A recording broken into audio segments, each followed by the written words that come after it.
have internal goniotomy by using Mori upright surgical gonio lens, a new surgical technique in treating childhood glaucoma. We all know goniotomy is the procedure of creating an internal cleft by a circumferential incision in the trabecular meshwork using a knife or needle under direct visualization with a gonio lens under microscope. Otto Berkan performed first goniotomy in 1935 in a 55-year-old man. He reported a series of 11 adults in 1936. Though long-term results in adults proved disappointing, but Berkan also applied the procedure with great success in congenital glaucoma, which was at that time virtually untreatable. The principle is the objective of goniotomy is to remove the obstructing tissue that causes resistance to the aqueous flow, thereby restoring an access of the aqueous to the Schlemm's canal and maintaining the direct physiological outflow of aqueous. The prerequisites for this procedure are clear cornea for better visualization of the angle, and obviously the angle must be wide open. The best favorable outcome in goniotomy is found in primary congenital glaucoma, glaucoma due to congenital rubella, glaucoma secondary to chronic enteritis, and steroiditis glaucoma in child. Traditionally, this procedure is done with Swan-Jacob lens. For visualization of the angle with this lens, we have to tilt the microscope and also tilting the head to the opposite side, so the working distance becomes great and 360-degree angle approach is not possible. Now, the new invention is the Mori upright surgical gonio lens, by which we can see the angle in upright vertical position with a microscope and also the eye. The microscope is absolutely vertical position where what we use during phacosurgery, and patient is also in normal phaco position. Here the surgeon is doing angle procedure with Mori upright surgical gonio lens. You see the microscope is normal phaco position and patient head is also in normal phaco position. So 360-degree approach through all quadrant is possible with Mori upright surgical gonio lens. But if we use Swan-Jacob lens, then we have to rotate the head to the opposite side and we have to angulate the microscope. So working distance become long and 360-degree angle approach is not possible. This is a case of pediatric glaucoma where intraocular pressure was 24 millimeter of mercury with 3 drugs before surgery. In this patient, 360-degree goniotomy is done with Mori upright surgical gonio lens. First, superior temporal limbus, a port is created with MDR9. Then intracameral pilocarpine injection is given to constrict the pupil. Then antechamber is filled with ocular viscoelastic substance to maintain the space in the antechamber. A 23-gauge needle attached with a syringe filled with OVD is bent, which will be used for goniotomy. Now the needle is introduced into the antechamber, taking care not to touch the lens, iris or cornea. Then the Mori lens is placed over the cornea and you can see the angle. The incision is given at the anterior third of the trabecular meshwork and you see the white glistening area that is the Schlemm's canal. First nasal and inferior quadrant is incised, goniotomy is done to the superior temporal port.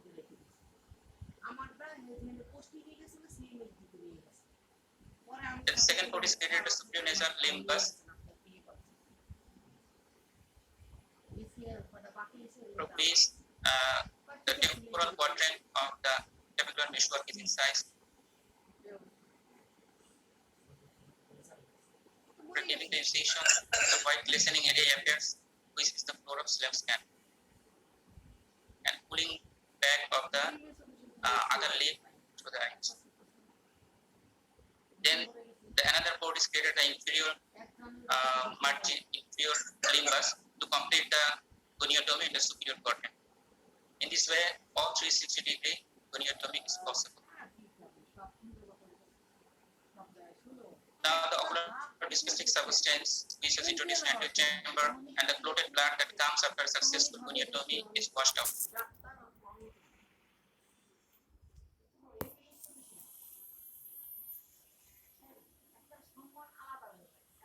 And finally, all the pores are stromal hydration are done and then secured with 10-0 monofilament. The signs of successful goniotomy is the appearance of the white glistening area after incision in the trabecular meshwork, which is the floor of the Slem's canal. And number 2, appearance of the blood in the anterior chamber, which is the sign of successful goniotomy. The complication, perioperative complication, there will be bleeding, injury to the lens, iris, or cornea if not careful. Postoperative complication, there will be hypema, raised intraocular pressure if scholastics are not properly washed out, and cataract formation if lentus occurs during procedure. When 24th POD, the IOP of this patient was 14 millimeter of mercury without anti-glaucoma medications, and after 6 months, it was 16 millimeter of mercury without anti-glaucoma medications. So goniotomy is a relatively old procedure which has enjoyed a recent resurgence of interest, probably due to increased availability of different gonio lenses, which give an excellent view of angle, and increasingly more and more areas of the angles are approached. So this surgical procedure by Mori lens provides an easy approach, better safety, and provides a marked IOP reduction. These are the references. Thank you.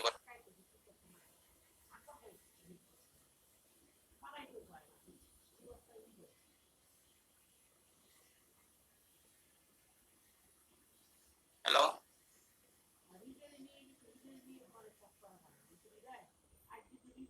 Yes.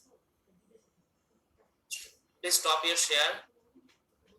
Thank you, Dr. Rejan Raju, for your excellent presentation. Really, Mori gonio lens is a very effective device for managing congenital glaucoma cases. Now, I am requesting Professor Dr. Mahabubur Rahman sir to comment on his presentation. Sir, please unmute yourself. Thank you very much. শোনা যাচ্ছে তো না? Yes, sir.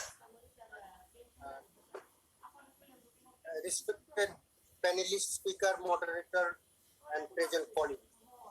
I am very much enlightened to be here in this session. I want to say a few words before my topic. I congratulate to immediate past OSD President Sarfuddin Ahmed, Professor Abdul Kader, Secretary General, Scientific Secretary Chairman Professor Deepak Nath, and Dr. Mostaq Ahmed to arrange for their great effort to hold this scientific session in this COVID arena. I have deep respect to the late Professor Mubarak Ali, who played a great role in awareness building, teaching, and management of glaucoma in the last 80 and 90 decades. At that time, cataract and chronic graphositis was the main topic of our ophthalmology practice.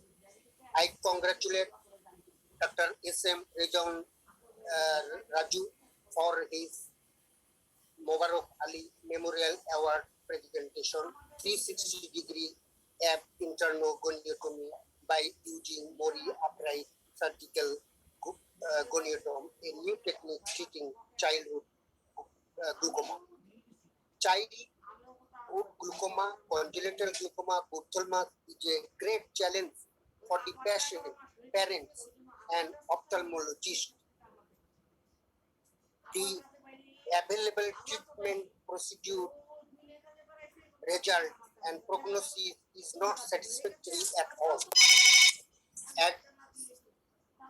As the natural normal pathway of aqueous circulation is defective or absent. Lot of endeavor is going on for the management of childhood glaucoma. In our presentation, we see a good video by Dr. Raju, which is very much clear, and we see everything clear. And it is a very good presentation, and goniotomy is coming long term, but in this way we can do it more properly. Thank Thank you once again, Dr. Raju. I must say, glaucoma subspecialty of our country must be strong enough to combat the situation of glaucoma. Thank you very much for listening. Thank you. Thank you, sir. Thank you, sir, for your valuable comments. Our next speaker is Dr. Rajashree Das. I would like to request Dr. Rajashree to present her topics.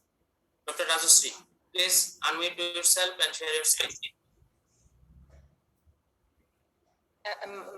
Is my screen visible? Yes. Your screen is visible and you are audible. Please start your presentation.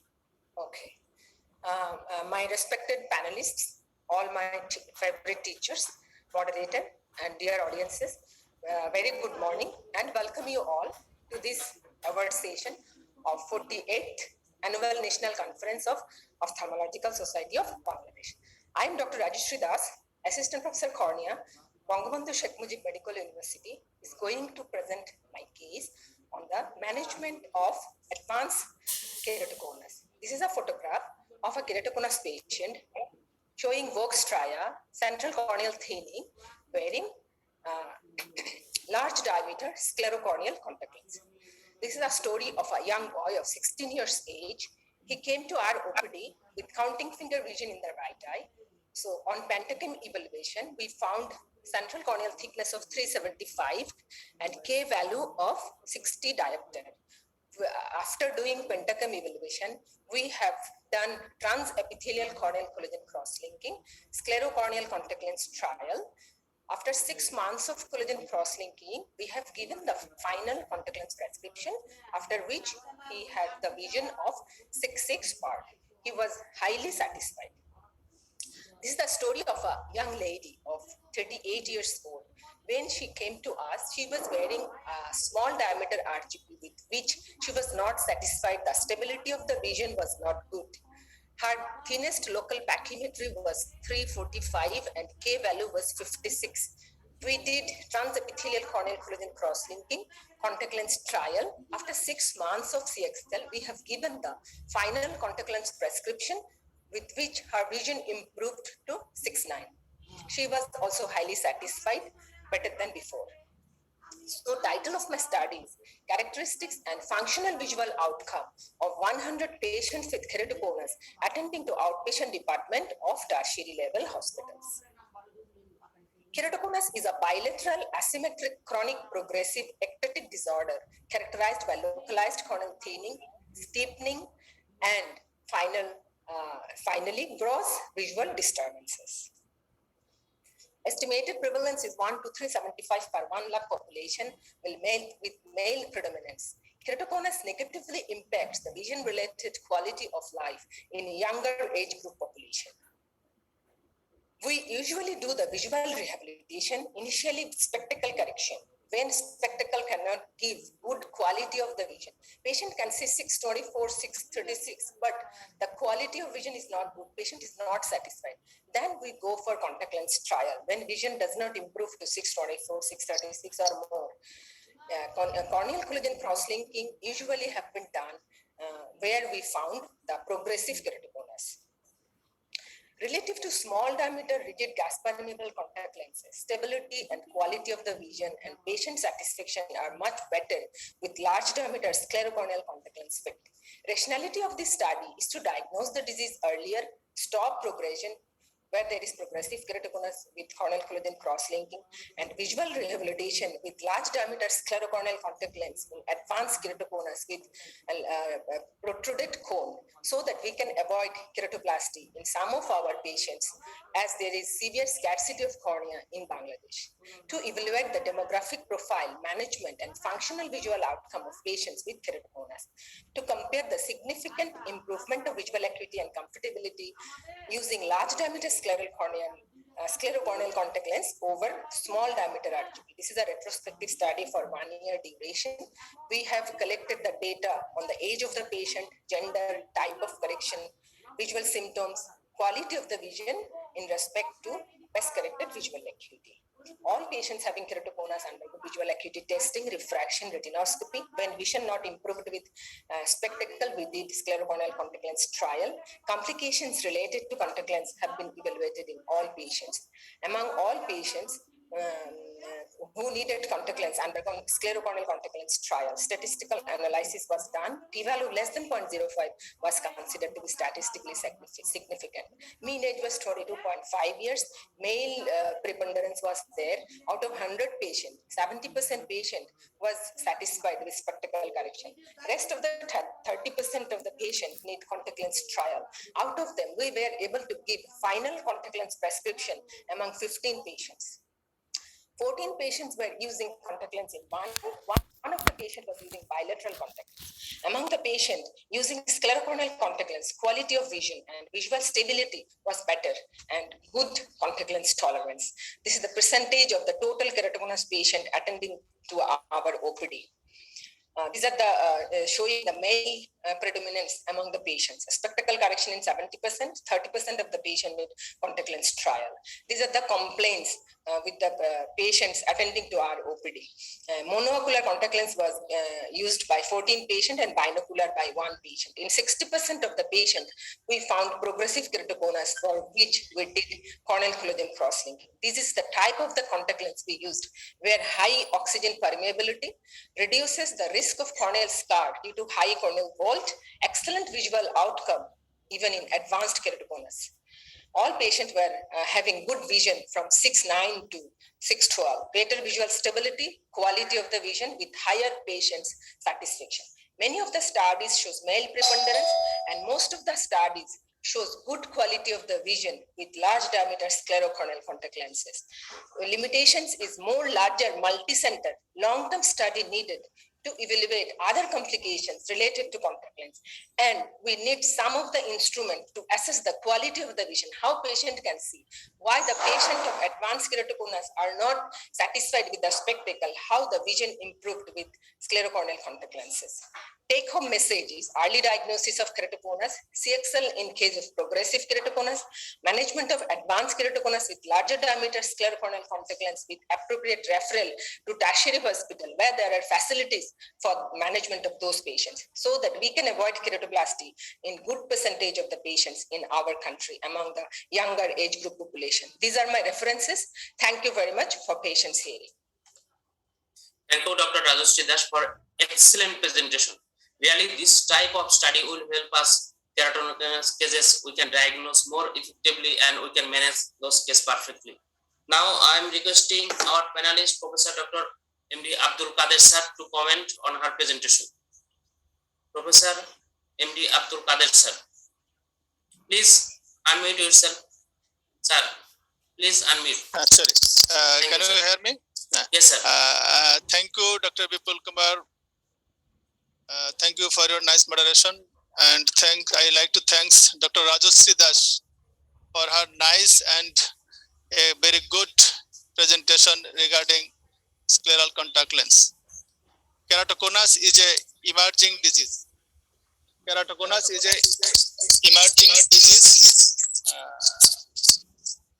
Now it is very much common in our country, as because Sir, please একটা device থেকে unmute করুন। এটা বন্ধ করুন। Keratoconus nowadays is very much common.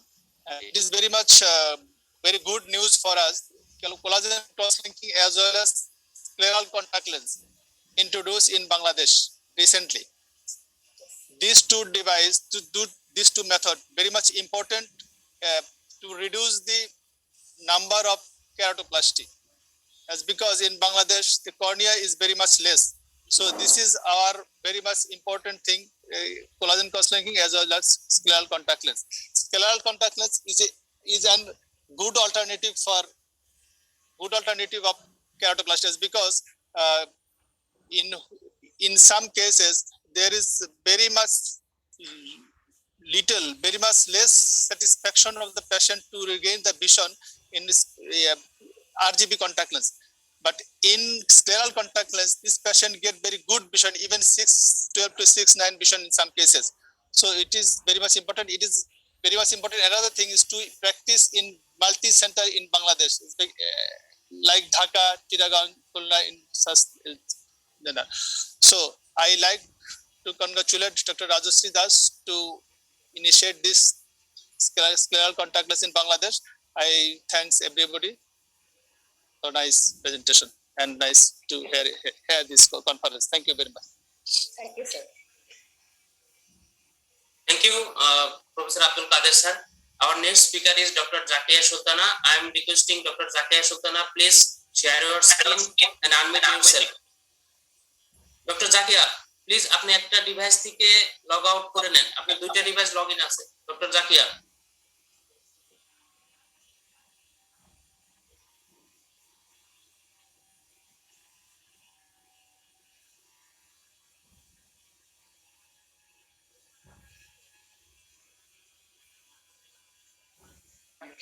Dr. Zakia, your screen is visible. Please start your presentation. Am I audible? Yes, yes. Please start. Assalamu alaikum. Welcome to my session. I am Dr. Zakia Sultana, Registrar from National Institute of Ophthalmology and Hospital, Dhaka. Today, I am going to present about demographic and clinical pattern of pediatric ocular trauma cases admitted in National Institute of Ophthalmology and Hospital, Dhaka during COVID-19 national lockdown. During COVID pandemic, the COVID pandemic was originated in Wuhan, Hubei province, China in 2019. It was caused by acute respiratory distress syndrome. It was caused by a severe acute respiratory syndrome coronavirus 2. It was declared a pandemic by WHO in 11th March 2020. More than 219 million cases of COVID-19 with more than 4.55 million deaths have been reported worldwide. And in Bangladesh, 1.54 million COVID-19 confirmed cases and more than 27,000 related deaths have been reported. National Institute of Ophthalmology and Hospital, Dhaka is a tertiary level government hospital for ophthalmology in Bangladesh. Professors, ophthalmologists, and junior doctors are given their complete dedication to serve people. All regular as well as emergency services are running properly in this pandemic situation. 24 hours emergency services were ensured every day, even in COVID-19 lockdown. Doctors are serving with maximum effort and extreme courage. Ocular trauma is one of the common causes of blindness in children. It leads to permanent blindness, visual morbidity. It affects children's psychological, educational, emotional development. During COVID-19 lockdown in 2020, pediatric ocular trauma patients admitted in NIH were managed and treated properly on emergency basis on highest priority. Aims and objectives. Aim of this study was to evaluate demographic and clinical pattern of pediatric ocular trauma patients admitted in NIH, Dhaka during COVID-19 national lockdown in 2020. Another aim was to pay an acknowledgement of gratitude to all ophthalmologists and residents who provide their services even in COVID-19 lockdown.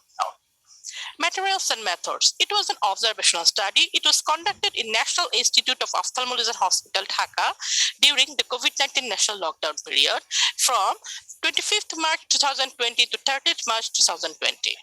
Variables are age distribution, gender distribution, residence location, type of trauma, causative agents, time from injury to admission, visual acuity during admission, mode of treatment, and signs of endophthalmitis.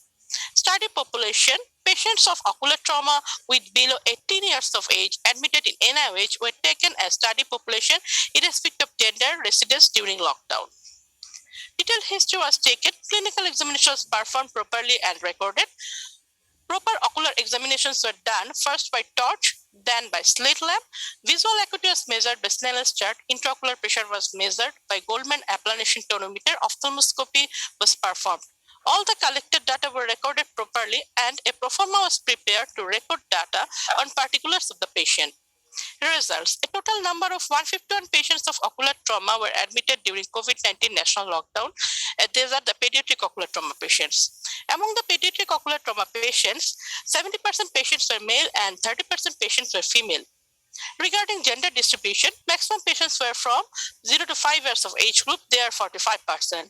35% patients were from 6 to 12 years of age group and 20% patients were from 13 to 17 years age group. Their mean age was 7.7 years. Residents. Regarding residents, 58% patients from urban areas and 42% patients from rural areas. Regarding type of trauma, 55% patients had penetrating corneal injury, 17% patient had ruptured globe, 9% patient had lead injury, 7% patient had traumatic hyphema, 5% patient had conjunctival injury, 6% had traumatic endophthalmitis. Regarding the causative agents, maximum patients gave history of trauma by sharp instrument. They were 55%. 26% patient gave history of injury by sport or educational equipments. 13% patient gave history of injury by wood, rod, and blunt object, and 5% patient did not give any history. Regarding the time of admission, 26% patients were admitted within first 24 hours. 51% patients were admitted after 1 to 2 days. 17% patients were admitted after 3 to 7 days, and 6% patients were admitted after 7 days. Regarding visual acuity, there were very little children, and they did not cooperate properly, and they were in severe pain. So 61% patients' visual acuity could not be counted properly. And other visual acuities are no perception of light, hand movement, counting finger 1 feet, counting finger 2 to 4 feet, and others. Regarding signs of endophthalmitis, it was present in 17% patients which were treated properly. Regarding mode of treatment, 12% patients were treated conservatively. They did not need surgery, but 88% needed surgery. Discussion. Among the patients, 70% patients were male and 30% were female. This study has similarities with Kushali et al. Study and Hamion et al. Study, where male patients were more than female. 45% patients were from 0 to 5 years of age group, and 35% patients were from 6 to 12 years of age group. This study has relation with TREP et al. Study. In this study, maximum patients were from below 12 years of age group. Among the patients, 55% patients are from urban areas and 42% patients are from rural areas. This study is related with Anthony V. et al. Study, where 56% of patients were from urban areas. This study also showed wide variation of ocular trauma, and which is also related with Hariam et al. Study and Anthony V. et al. Study. In this study, 88% patients needed surgery, and this study was also related with Rinki et al. Study. Conclusion, in this study, it showed home environment is not safe for children. Even during lockdown, they are traumatized due to lack of proper child care. Public awareness should be developed for safe and affectionate child-friendly environment. Psychotherapy is needed during this COVID-19 pandemic situation, both for children and their parents. Fight against COVID pandemic is not over yet, but health heroes are doing their job properly, and we are proud of them. These are my references, and these are some pictures who were adopted during the pandemic, and this is me serving during the pandemic situation. Thank you very much for patient hearing. Thank you, Dr. Zakia Sudana, for your nice presentation and sharing a very important topics like ocular trauma with us and serving patient in this COVID situation. Now, I am requesting our honorable panelist, Professor Dr. Hazrat Ali sir, to comment on her presentation. Professor Hazrat Ali sir. Thank you. বিপুল শোনা যাচ্ছে আমাকে? Yes sir, you are audible sir. আমি বাংলায় বলবো। আমি প্রথমে congratulate করব doctor জাকিয়াকে একটা সময়োপযোগী স্টাডি করার জন্য, যে childhood trauma during this pandemic period. এই ধরনের স্টাডি সারা ওয়ার্ল্ডে গোটা কয়েক হয়েছে। এই প্যান্ডেমিক পিরিয়ডে ইউএসএ তে হয়েছে, ন্যাশনাল হেলথ সার্ভিসের আন্ডারে, ইউকে তে হয়েছে, ইউরোপে হয়েছে, আর অন্যান্য দেশের গুলি খুব একটা হয়নি। সুতরাং বাংলাদেশে যেহেতু জাকিয়া করেছে, আমি খুব খুশি এই জন্য। কিন্তু জাকিয়া যে জিনিসটা তার প্রেজেন্টেশনে মিস করেছে, সেগুলো আমি উল্লেখ করবো এখানে। যেমন জাকিয়া তার প্রেজেন্টেশনে তার কম্পারেটিভ করে নাই যে অন্যান্য দেশে এই প্যান্ডেমিকে যে তাদের পেডিয়াট্রিক ট্রমাগুলি কিরকম ডেমোগ্রাফি এবং কিরকম রিস্ক ফ্যাক্টর গিয়েছে, তার সাথে কোনো কম্পারেটিভ স্টাডি সে দেখায়। Number one. নাম্বার টু, সে এটার সাথে তার প্যান্ডেমিকের পূর্বে যে পেডিয়াট্রিক ট্রমা কেমন ছিল আমাদের দেশে, সেটারও কম্পারেটিভ দেখাইছে। কিন্তু আমেরিকান এবং ইউরোপিয়ান অন্যান্য স্টাডিগুলিতে দেখা গেছে প্যান্ডেমিক পিরিয়ডে যে পেডিয়াট্রিক ট্রমা 1/3 নেমে এসেছে। কেন নেমে এসেছে? তার কারণ হলো যে দেখা যাচ্ছে যে পেডিয়াট্রিক ট্রমা কেসগুলো ওইসব দেশে বেশি হচ্ছে আউটডোরে, স্কুলগুলিতে বা আউটডোর স্পোর্টস গেমগুলিতে। লকডাউনের কারণে বাচ্চারা বেশিরভাগ ঘরে আবদ্ধ হয়ে গেছে, যাতে ওই ট্রমাগুলি কমে গেছে। নাম্বার 2, এই লকডাউনের কারণে প্যারেন্টসরা সবাই বাড়িতে থাকতো, তারা প্রপার গাইড করতে হচ্ছে বাচ্চাদেরকে, কিন্তু লকডাউন না হলে তো তারা বাড়িতে থাকতো না, সুতরাং বাচ্চারা ইচ্ছা মতো ইনজুর্ড হতো। এটা গেল একটা। সেকেন্ডলি দেখা গেছে যে আবার কিছু কিছু ক্ষেত্রে দেখা গেছে যে এই কিছু কিছু ইনজুরি বেড়ে গেছে, বিশেষ করে রাপচার গ্লোব বা পেরিস্টেটিক, যেহেতু আমরা জানি যে এই লকডাউনের সময় বিভিন্ন স্টাডিতে এসেছে যে ফ্যামিলি ভায়োলেন্স অনেক বেড়ে গেছে, due to loss of job, tension, other কারণে ফ্যামিলি ভায়োলেন্স বেড়ে গেছে অনেক। এই ফ্যামিলি ভায়োলেন্স বেড়ে যাওয়ার কারণে অনেক চাইল্ড অ্যাবিউজও বেড়ে গেছে। এই চাইল্ড অ্যাবিউজ বেড়ে যাওয়ার ফলে অনেক পেডিয়াট্রিক ইনজুরি হয়েছে। আরেকটা জিনিস যাকে এখানে দেখাই দিই, যেটা দেখার মানে যাই হয়তো স্টাডিতে আসেনি, তার ওখানে আসেনি। এই সময়ে যেহেতু বাচ্চারা ঘরে থাকে এবং হ্যান্ড স্যানিটাইজার, অ্যালকোহল স্প্রে, তারপরে আইসোপ্রোপাইল স্প্রে, হ্যাঁ, এইসব অন্যান্য যেসব স্যানিটাইজার ইউজ করা হচ্ছে, এইগুলির ইনজুরি কিন্তু অনেক বেড়ে গেছে। এগুলির জন্য এগুলো আমাদের মানে হয়তো হাসপাতালে আসার কথা ছিল, কিন্তু আসেনি কেন?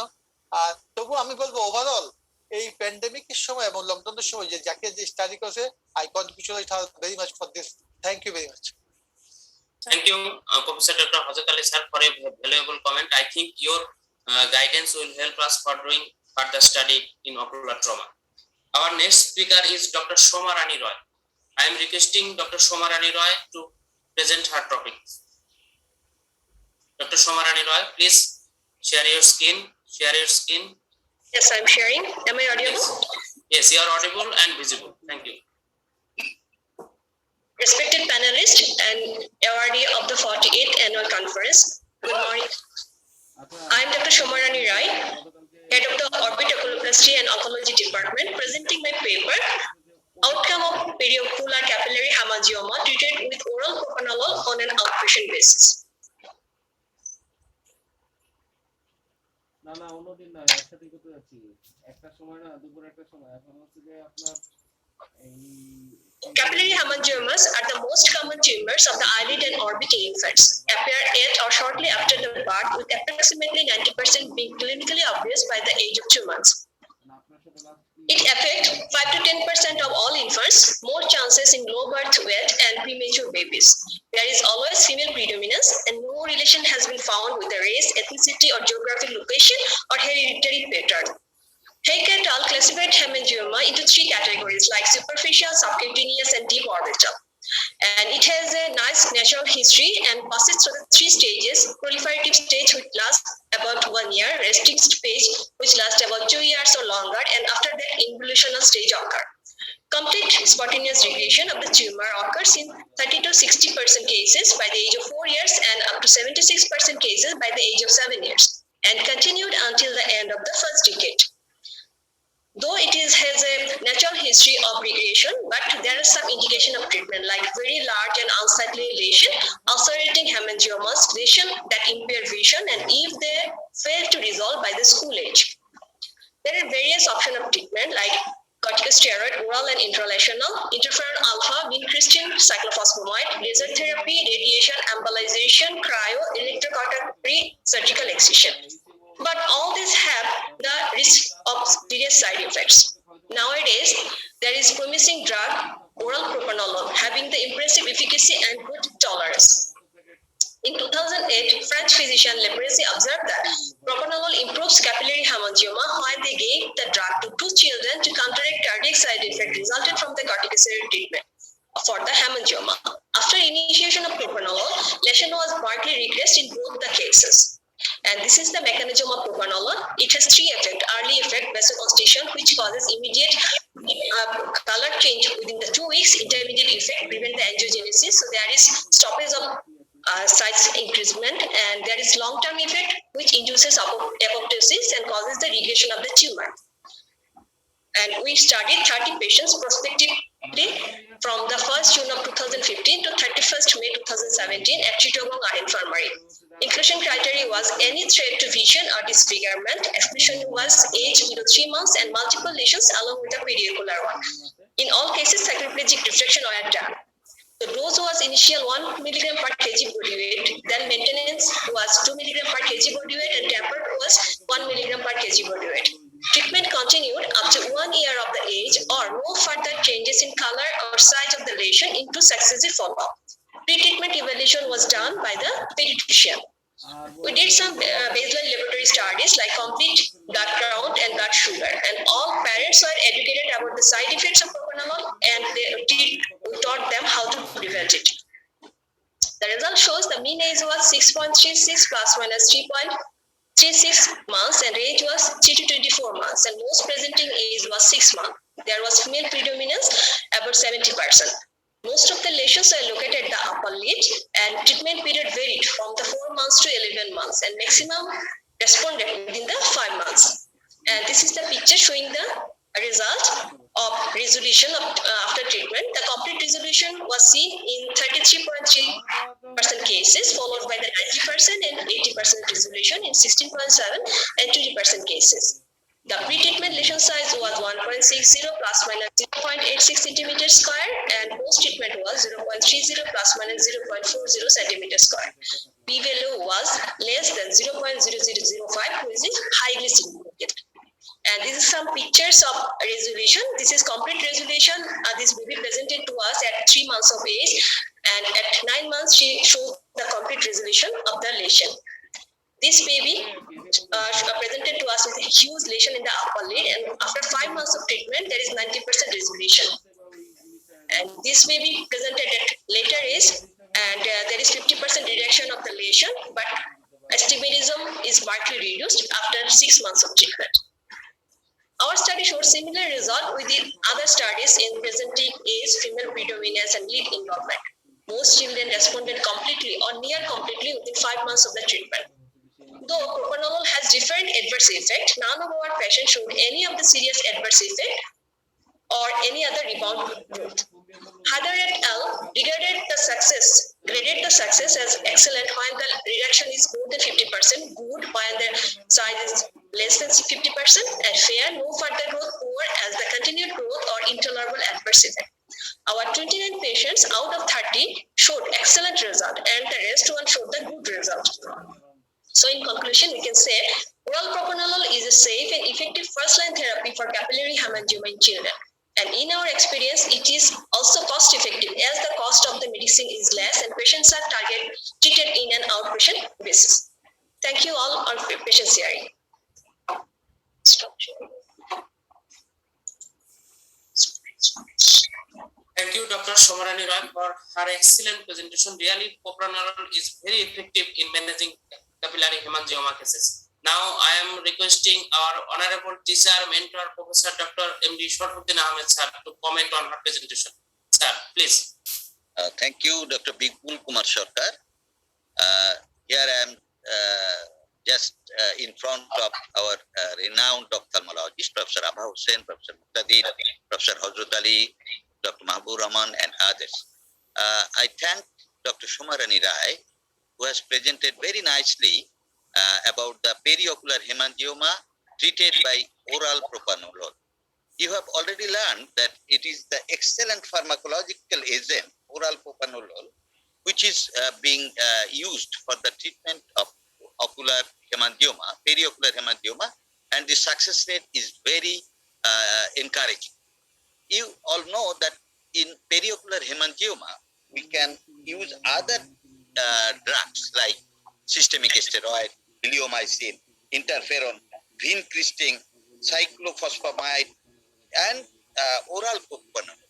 And this oral propranolol, within 6 months, that is at the age of 3 months, if they start, at first 1 milligram per kg body weight, then 2 milligram of per kg body weight, and then again tapering by 1 milligram per kg body weight, and up to within 6 months, that is at the age of 9 months, she has already shown that the result was 30 out of 30, 29, 50% elevation of the leaves. In this periocular hemangioma, there is a serious complication is the amblyopia, and there is also astigmatism.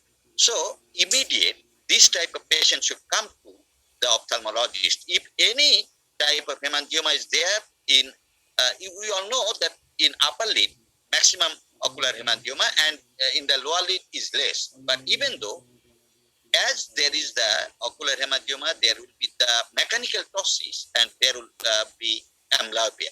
So we have to give this drug. And each and every one of our country, you all know, we are afraid of injection. So in this case, children or the baby at the age of 3 months or more, they should use the tablet that is oral propranolol, and this drug can help all the patients to get their vision back, and blindness will be prevented from amblyopia. So this type of study, which was done by Dr. Somarani Rai, I thank her for her study, and this type of study should be continued in all the institutes, including the tertiary level hospitals of our country. I thank Somarani Rai again for this study, and I thank all of you for patient sharing. Thank you very much. Thank you, sir. Thank you, sir, for your valuable comment. I think if we can follow your guidance, then we can manage capillary hemangioma cases more effectively. Thank you, sir. Now, our next speaker is Dr. Sidratul Muntaha Nazneen. I am requesting Dr. Sidratul Muntaha to present her topics.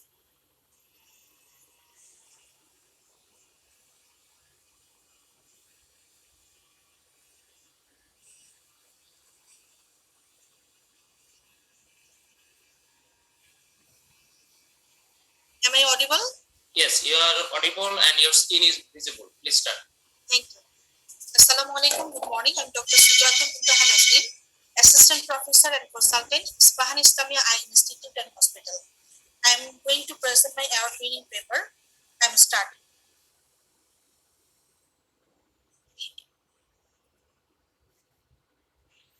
Share.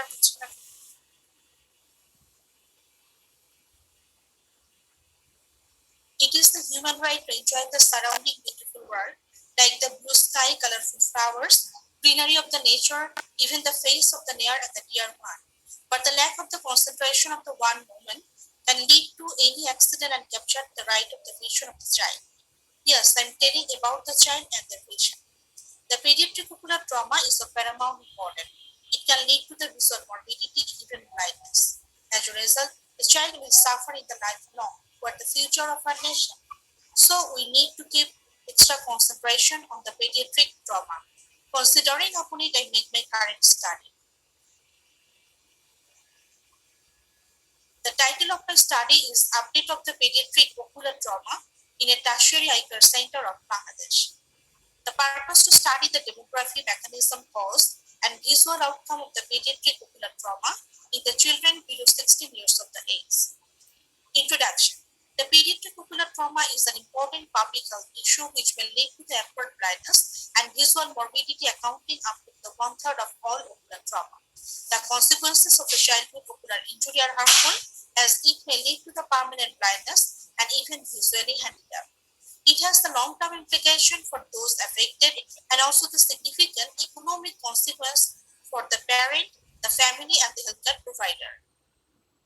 It also affects the psychological, social, and emotional development of a child. It has been estimated that the 90% of all ocular trauma is preventable. The majority of the ocular injury in the children are preventable by taking the minor precaution and identification of the risk factor.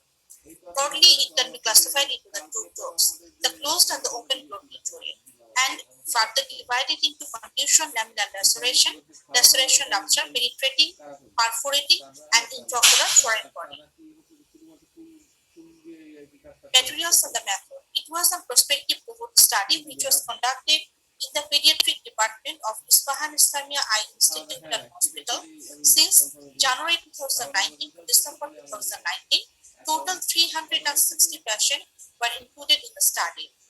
The child whose age group less than 16 years and who sustained the ocular injury and presented to the pediatric outpatient department or emergency service, they are included in the study.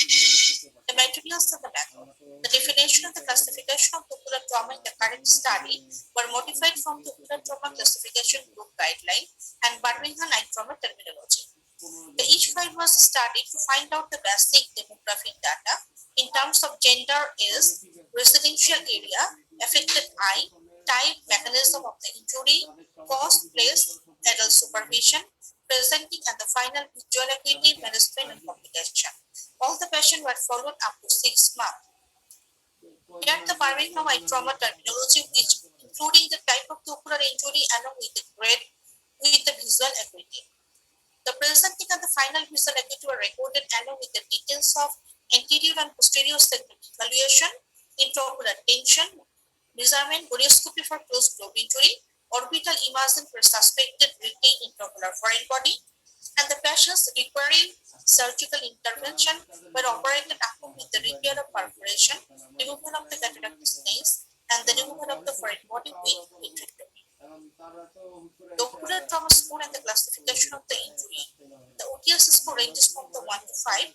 Each score was assisted with the range of the predicted post-injury visual acuity. Using all my data, I make my result. And it showed total 29% patients who were suffering from ocular injury were female, and the remaining 71% were male. Out of them, the 22.2% having the binocular ocular injury, where 77% had unicular injury. The patient hailing from rural area are 55%, and the remaining 45% from urban area. Total 43% patients are containing the open globe injury, where 57% from closed globe injury. The place of the trauma. Most of the trauma were happening in the home, followed by street, school, sporting area, and the road traffic accident. The material causing injury, they are following the sports-related injury, sharp object, wooden stake, firecracker-related injury, chemical injury, and head-on bite. And the final visual acuity showed 49.3% open globe injury and the 54.3% closed globe injury patient whose vision was better than 6/18. 33.7% patient of open globe injury and 34.9% patient of closed globe injury whose vision was between 6/18 to 6/16.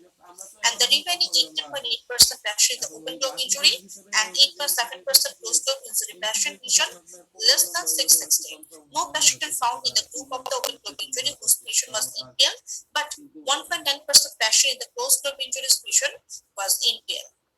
This is showing the OTS score, their vision, and their percentage. Now the discussion. The study showed that the mean age of the presentation was 8.33 plus 1 score 0.03 years. The child is 6 to 10 years were more commonly affected, followed with a range of the 11 to 15 years. This finding correlated with other study from the Indian population. In this age group, the child started going to the school and involved in the many sports activity. The 1 minute left. study was percentage of the male affected are more than the female. The majority patient were males with male is to female ratio 2.4:1. The possible reason that the boys are involved in the more outdoor activities than the female, and the more importance given to the male over the female in the Bangladeshi society with respect to the illness. It is consistent with the finding of the other study. The patients from all part of the country were included in the study, but no significant difference was found in the referral from the rural and urban area. The Chakraborty from the study India noted the majority of the affected child were from the urban population. It may be due to the improvement of the eye care facility in the rural area nowadays. Majority of the injury was occurring during the play, and the most common location for such injury was home, particularly for the preschool age children. It reflects that the lack of the awareness of the parent, some domestic object, and even toy represent the danger for the children. Its findings are consistent with the previously reported data from the Western world, most of which occur in the home. The most common Please, cause of your ocular time is over. Please. So my conclusion is the pediatric ocular trauma remains an important public health problem, and at least 3/4 of all the injury are preventable by appropriate measure. Timely referral and management can help to prevent the blindness, and follow-up of the child are important for treating complication in the long term. So my home message: formation of the rapid action trauma team, collaborative work between the health professional, the development of the complete and standard protocol for the trauma registry. In addition, the public health campaign aimed at the parent, caregiver, teachers, and the child, promoting awareness of the safety would greatly reduce the risky behavior. This is the reference. Thank you for the passion sharing. Thank you, Dr. Sijatul Muntaha Nazdin, for your excellent presentation and sharing a very important topics like pediatric ocular trauma with us. Thank you again.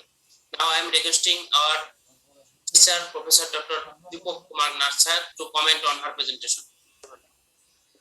I should thank Sidratul Muntahin Nazdin for excellent topic and presentation. Why it is excellent? His presentation is very good, but interesting and important topic because as we know that the pediatric trauma is one of the cause of irreversible childhood blindness, and it is different from the adult blindness because adult trauma is the cause is different, it's treatable, but most of the time pediatric trauma is neglected and it's not well treated, particularly in developing world. So it should get more importance. It does not only cause visual handicap, but it causes psychological, emotional, and at the end, economical burden as well for the society. So it should get more importance in our society. Risk factors are different, management is different. So in our society, we should be very keen and careful about the pediatric trauma. One important thing she mentioned that it is most of the cases is bilateral. It's very important because if one eye at least safe, then the child can survive with little vision, can work, can contribute in the society and would not be burden of the society. But in our society, if it is happening, the bilateral injuries, that is very painful. And the other thing is most of the students are got home injuries.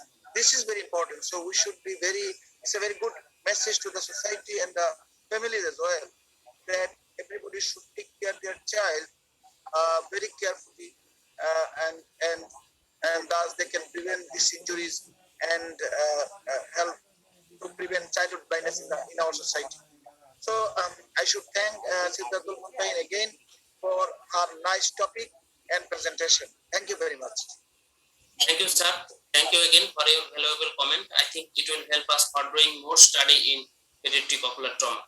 Our next speaker is Dr. Afzal Mahfuzullah. I am requesting Dr. Afzal Mahfuzullah to share your screen and unmute yourself and present your presentation. Dr. Afzal.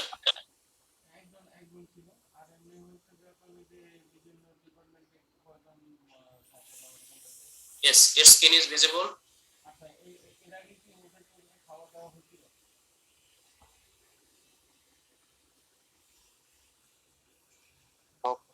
Skin is visible?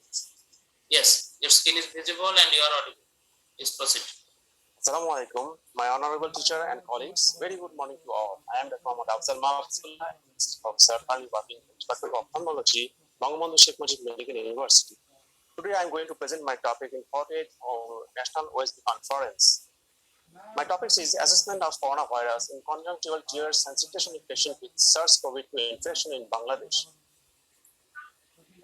The aim of the study is to assess the virus in conjunctival tears and situation of positive confirmed COVID-19 patients.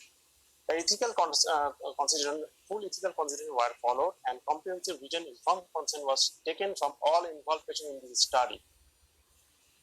Now, introduction. An outbreak of SARS-CoV-2 occurred in Wuhan, China in December 2019. It is a highly infectious disease with severe respiratory symptoms in many cases that may lead to death. The virus was confirmed to have spread out to Bangladesh in March 2020. The first 3 known cases were reported on 8 March 2020 by the Country's Epidemiology Institute, IEDCR.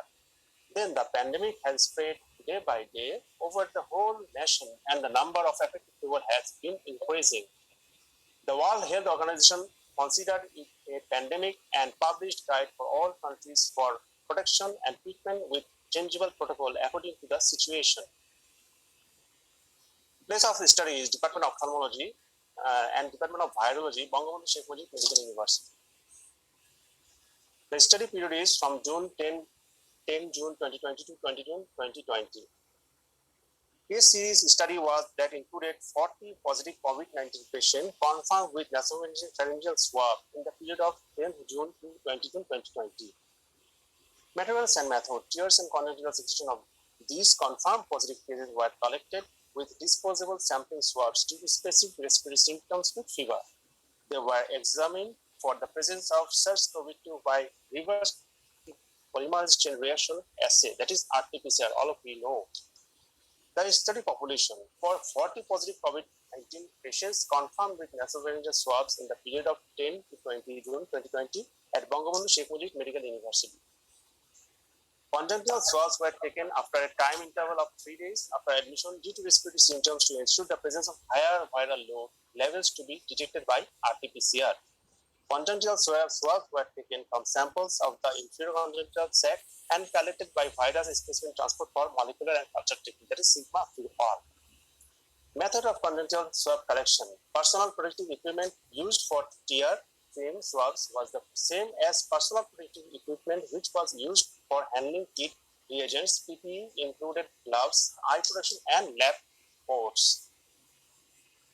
Method of congenital collection, it was done through eversion of the lower eyelids by sterile cotton lips to explode the lower cornices of the eye. Topical anesthesia was not used. The tips of the sterile tips were placed into liquid Viracol medium. Sterile gloves were used and changed between the patient to avoid contamination risk, either on the ampoules or patients. Samples were put on the eyes and rapidly transmitted to the PCR laboratory. Virus specimen transport for molecular and culture techniques. There is some features of COVID-19 patients. Follicular conjunctivitis can be seen in COVID-19 patients. This is diffuse scleritis, and this is conjunctivitis which discharge. That is common. Now come to the part results. 25 patients were stable. 8 patients suffers from dyspnea. 5 patients suffer from high fever. 3 patients suffer from cough, and 10 patients suffer from conjunctivitis. Tear and congenital swabs are positive 7, that is 17.5% patient, while other patients swabs are negative, that is 82.5%. Out of 10 patients with congenital manifestations, 4 patients had SARS-CoV-2 in their conjunctiva using RT-PCR test. Out of 30 patients with no congenital manifestations, 3 patients had positive SARS-CoV-2 in their conjunctiva using RT-PCR test. Now my recommendation of our ophthalmologists to have protective measures to avoid infection, telemedicine for suitable cases, and strict personal protective equipment are recommended by the WHO and the American Academy of Ophthalmology. Otherwise, many ophthalmologists in the world could be infected with deficiency of protective measures and precautions. Now, come to the part conclusions. The SARS-CoV-2 virus could be found in tears and conjunctival secretion with or without conjunctivitis in SARS-CoV-2 patients. Many ophthalmologists worldwide are infected during routine or emergency practice. The infection may be due to eye root, droplets, breath, or others. The proximity between the ophthalmologist and the patient raises the chance of infections. The presence of SARS-CoV-2 virus in patients with tears with or without ocular symptoms suggests contamination through the conjunctiva in different measures. This is all of my reference, and thank you all for my patience hearing. Thank you, Dr. Afzal Mahfuzullah, for your very nice presentation and arising a very time-demanding topics, assessment of COVID-19 in conjunctival tears or swab. So I am requesting Professor Dr. M.D. Shafiqul Islam sir to comment on his topics. Dr. Shafiqul Islam sir. Respected teacher, Professor Mutadib, Professor Abha Hussain, my dear colleagues, moderator and audience. Actually, the topic on Corona, I think that is very much time demanding. And at this moment, I like to thank Professor Sharfuddin Ahmed because he was the person who initiated this study.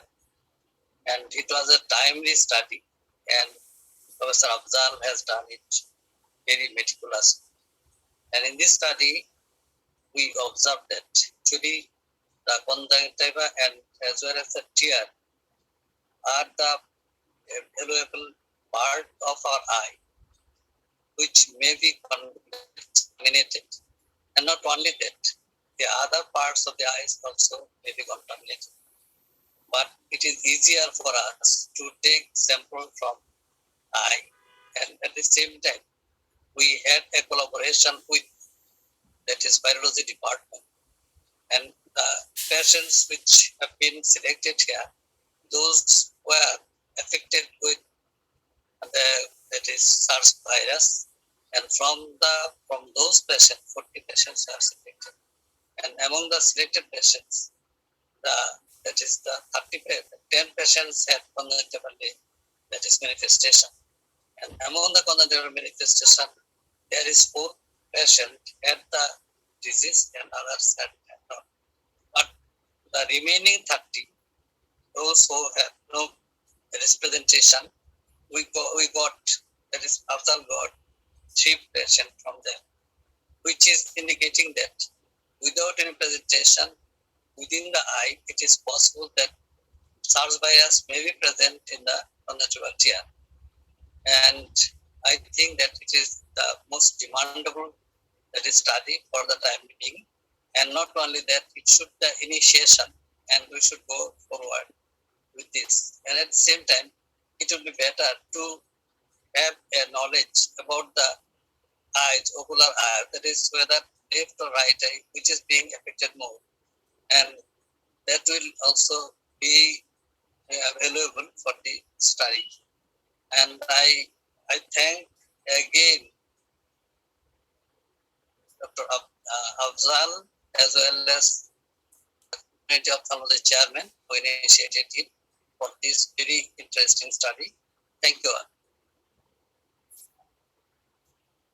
Thank you, sir. Thank you, sir, for your valuable comment. And I am again thanking you all about speaker to complete your presentation on time.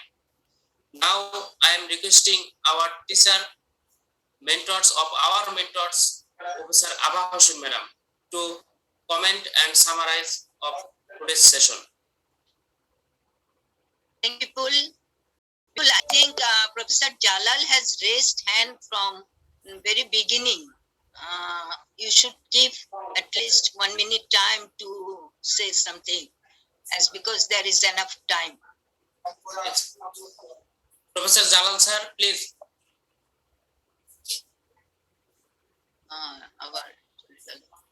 Professor Jalal rightly mentioned that we have much more time. If anyone wants to have their comment, we should give scope.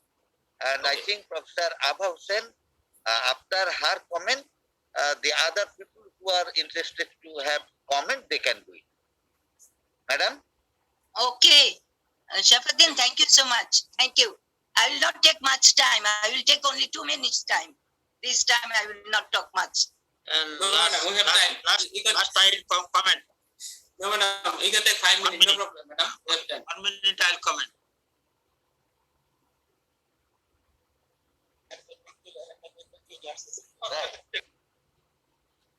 Comment না করলে আমি করতে পারবো।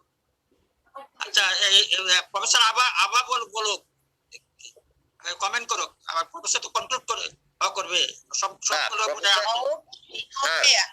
আবা ম্যাডামের পরে জালালকে দিয়ে দেন। জালাল। জি sir, আমি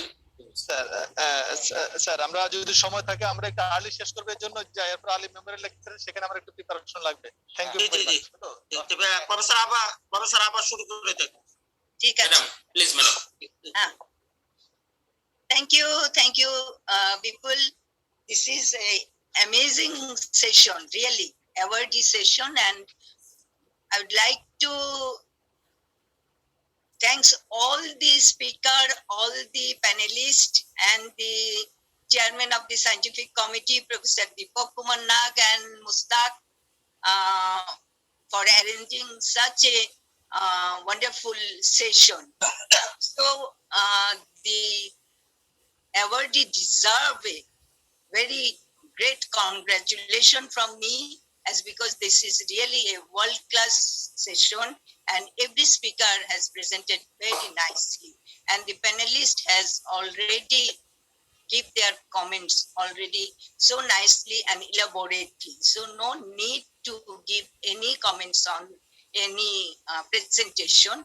I would like to congratulate Dr. Sidratul Muntaha Nazneen for achieving the Khani Munjur award, as because the OSB, why OSB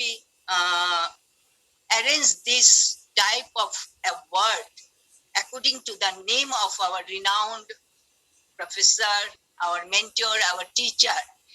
They are dedicated their life in their work, and Khani Munjur has did so much trauma. So according to his work, this Sidratul Muntaha Nazneen also get the Khani Munjur award.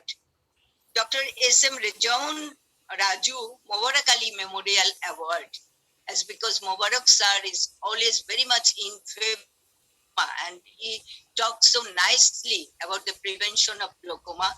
So we are very, we are direct teacher, student of Sir Mubarak Ali, and we all know how he wants to prevent the blindness due to glaucoma. So congratulations to S.M. Rejawan Raju for your great achievement. Dr. Rajushree Das achieved the Harun Memorial Award. Professor Harun is my mentor, my teacher and all. As because you know, Professor Harun is the pioneer of microsurgical technique in Bangladesh. So Professor, according to name of Professor Harun Rajushree Das, this time achieved the award. Congratulations to Rajushree. Congratulations and thank you so very much for your nice presentation. Dr. Jakia Sultana achieving the Firoja Jalil Memorial Award.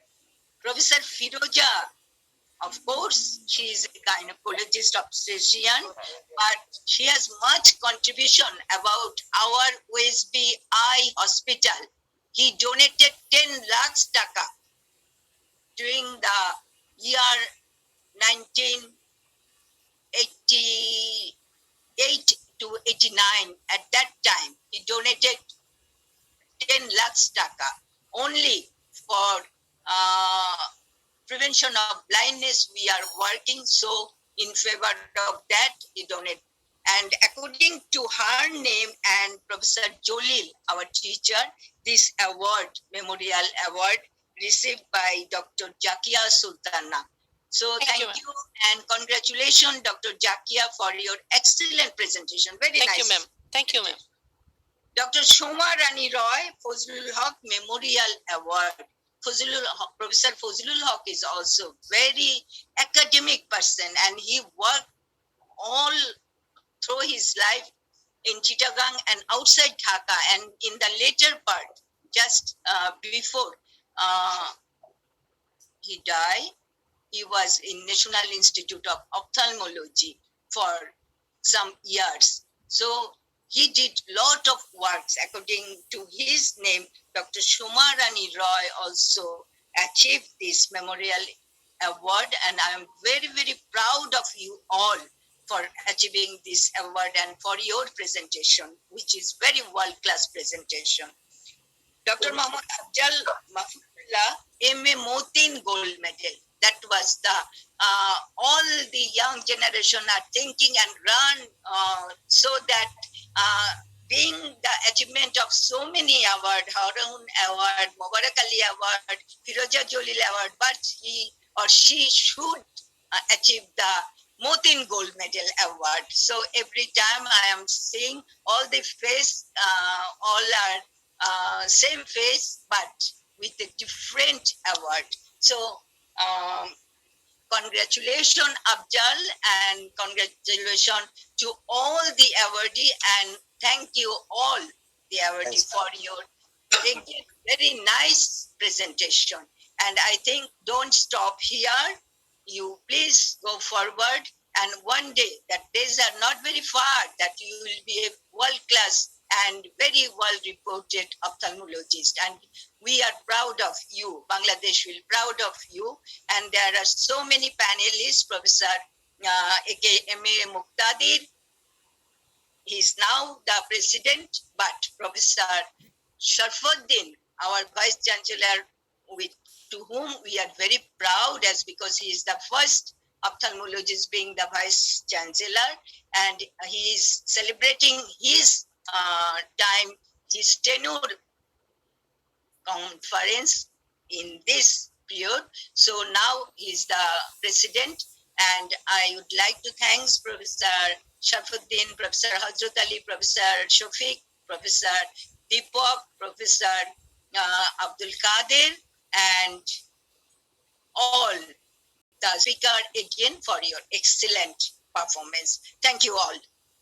Thank you, madam. Thank you, madam. Thank you, madam, for your valuable comment and guidance. We always learn when madam will speak something, and I think if we can follow your guidance, then we can do more study and we can get more publication. Thank you, madam. Now I am requesting Professor Jalal Ahmed sir to say something regarding today's session. Sir, Professor Jalal Ahmed sir, can you hear me? No. Okay. Now, any comments from our panelists? Probably Any other we have comments? not much more time, Vipul.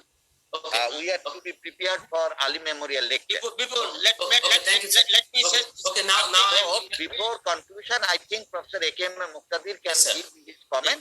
Yes. And lastly, I will give 1 minute and it will be off. Yes, I'll give you 1 minute. I'll finish in 1 minute. Okay, Professor A.K.M. Muqtadir sir, please to comment on today's session and conclude our session. Bismillahirrahmanirrahim. Thank you, people, to conduct the session very nicely. And we have got still 13 minute time. So our DC will be able to say something also. Already a panelist has commented. I do not want to repeat again to make the session board. I give thanks to the panelists, Professor Abha Hussain, Professor Shafiqul Islam, Professor MD Sharfuddin, Professor MD Hazrat Ali, Professor Mahabur Rahman, Professor Abdul Qadir, Professor Deepak Nath. I also give thanks to Professor Deepak Nath and Dr. Mustaq for arranging such a nice session and nice session, and we learned many things from this. I don't want to mention the who has got the which award, because Professor Abha has already mentioned the award of our in the name of our teachers, beloved teachers. And thanks to Muhammad Abdul Mahfuzullah for assessment of coronavirus in conjunctival tear. Nice presentation. It is and Dr. Sumarani Rai, outcome of periocular hemangioma. This is also a nice presentation. We have to learn, and it is really time demanding. Dr. Zakia Sultana, he told nice about ocular trauma, and Rajeshri Das, Dr. Rajeshri Das, he told about keratoconus. Is also demanding issue for us. Dr. S.M. Rajan Raju told about 60-degree gonioscopy. I mean, he showed the picture nicely. Dr. Sadatul Muntaha, she told about pediatric ocular trauma, and it was a nice session. Nice, and thanks to people for conducting the session so nicely.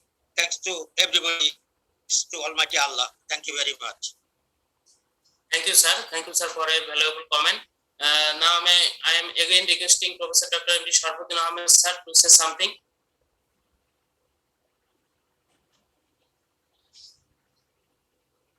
This is the session for analysis. I think 48th National Conference of Ophthalmological Society of Bangladesh has arranged such a nice webinar. We have seen many things in Delhi Ophthalmological Society, Calcutta Ophthalmological Society, AIOS. But in Bangladesh, we are also capable to utilize our digital Bangladesh. I thank the organizers like scientific chairman, committee chairman, Deepak Nag and Dr. Mustaq Ahmed, and our Secretary General Kader, Shommo, and others. They have arranged very nicely this type of webinar. I thank the presenter. You have seen there are 65% female doctors in Bangladesh and 35% in male in all medical colleges. And today's presentation is also like that. You have seen only 2 male and all other are female. And they have presented very nicely. We are proud of you as because you are the future ophthalmologist of Bangladesh and you have the capacity to have the research work in Bangladesh. I am very happy. I think we will proceed in such a way that ophthalmologists of this country will be the good researcher among all other professionals. And Ophthalmology Society is always in behind our ophthalmologists. We will be in better position in the country. With these few words, thank you very much, all the panelists, all the speakers, and all the audience who are with us. Thank you, and thank you very much. Thank you, sir. Thank you again for your valuable time. Now, I am requesting Professor A.K. Muqtadi sir to conclude our session, and I am again thanking you all our speaker, our honorable panelists, and audience for this session. Thank you, sir. We must give thanks to people for conducting this session in a nice way. Nice way. We have seen in many sessions there is no time and large persons cannot say anything. And people has conducted so nicely. I must give many thanks. Many thanks to people and the organizers for conducting this session in right time, in a very nice way. And I think it is a successful and a wonderful session. I give thanks to everybody, every participants, and every lecturer. I conclude here. I say goodbye to everybody. Thank you very much. Thank you all. Thank you, sir. Sir সবাই একটু ভিডিওটা on করবেন আচ্ছা এই এখন একটা ছবি তুলে নাও ভিডিও অন করো ছবি তুলে নাও সবার ভিডিও তুমি তোমার মাস্কটা খোলো আচ্ছা madam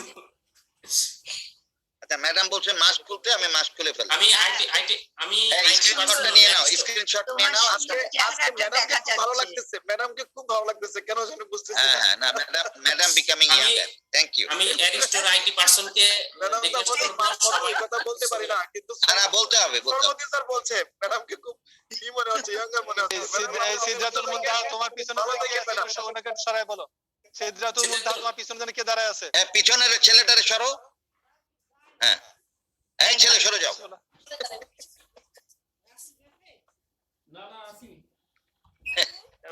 always commenting recording stopped আমি আইটি পারসনকে রিকোয়েস্ট করব সবার ছবি বড় করে একটা ছবি নেওয়ার জন্য এটা পরে আমাদের সবাইকে শেয়ার করে দিন thank you sir okay thank you everybody now it is concluded we are waiting for our Ali Memorial lecturer at 10:30 oh madam thank you very much I am now looking youngest thank you madam এত সময় দিচ্ছ এই কাজে হবে এটা তো ছেলে বিয়েতে নাকি সময় দিতে হয় ম্যাডাম সেরকম কিছু ম্যাডাম আমি অফিসে গিয়েছিলাম অফিসে বলেছে সব কোনো বাইরে প্রোগ্রাম নাই থ্যাংক ইউ ভেরি মাচ পাই নাই তখন ভালো বলছো অনেক সুন্দর বলছো অনেক সময় নিয়ে বলছো thank you Hazrat thank you আর বিলকুল আসলে থ্যাংক ইউ অল আমরা পরের সেশনে চলে যাই সবাই 10:30 আমরা জয়েন করব আলী মেমোরিয়াল লেকচারে Ali memorial lecture Namrata thank you sir thank you madam participant 57 ছিল এখনো 52 53 আছে আমরা এখানে তো আরো অনেকে আছে ম্যাডাম বিপুলকে তো থ্যাংক ইউ দিচ্ছি মডারেশনের জন্য ভালো করছে সবচেয়ে ম্যাডাম হয়েছিল যে ম্যাডাম কি সময় নিয়ে নেয় শেষ পর্যন্ত কম্পিউটিং আর হয়তো হলো না আমি খুব অ্যালার্ট হয়ে গেছি এখন থেকে তোমাদের সময় আমি আর নেব না ম্যাডাম আমি ভয় ছিলাম না, আমাকে ভয় পাওয়ানো না, কোনো